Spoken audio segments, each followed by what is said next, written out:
Hello বন্ধুরা, দিশারিন mini লাগে তোমাদের আবার একবার স্বাগত। আমি চলে এসেছি গৌরীয় মঠে, আমার স্যারের বাড়ির কাছে। তো স্যারের বাড়ি মেনলি গিয়েছিলাম, তো সেখান থেকে ভাবলাম যে মেলাতে ঘুরেও আসি। হচ্ছিল জন্মাষ্টমী উপলক্ষে, মানে জন্মাষ্টমী কি একটু ঝুলন যাত্রা হচ্ছিল। তো আসবো না এটা তো হতে পারে না। তো ঠাম্মা, আমি আর স্যারের মা উনি চলে এসেছিলেন। আমরা তিনজন এসেছিলাম। এসে দেখো এখানে পুতুনা রাক্ষসী কেমন করছে, যে মানে দেখে বাচ্চারা ভয় পেয়ে যাবে আর কি। ভীষণ সুন্দর করেছিল। আর হ্যাঁ, আমার ভয়েস সবসময় খারাপ থাকে, তোমরা জানোই, সেই জন্য আমি আর এক্সট্রা করে কিছু বলছি না, আমার গলা আবার বসে গেছে। তো যাই হোক, এই তো দেখো রাধাকৃষ্ণ বসে আছে, আর পাশে হচ্ছে অষ্টসখী রয়েছে। তো আমি আর ঠাম্মা দুজন মিলে ঝুলনের দড়ি টানছি।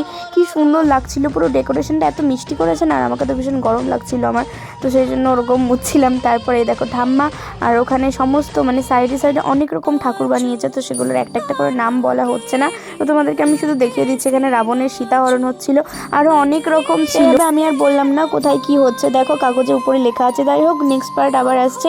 এটা ফার্স্ট পার্ট, টাটা।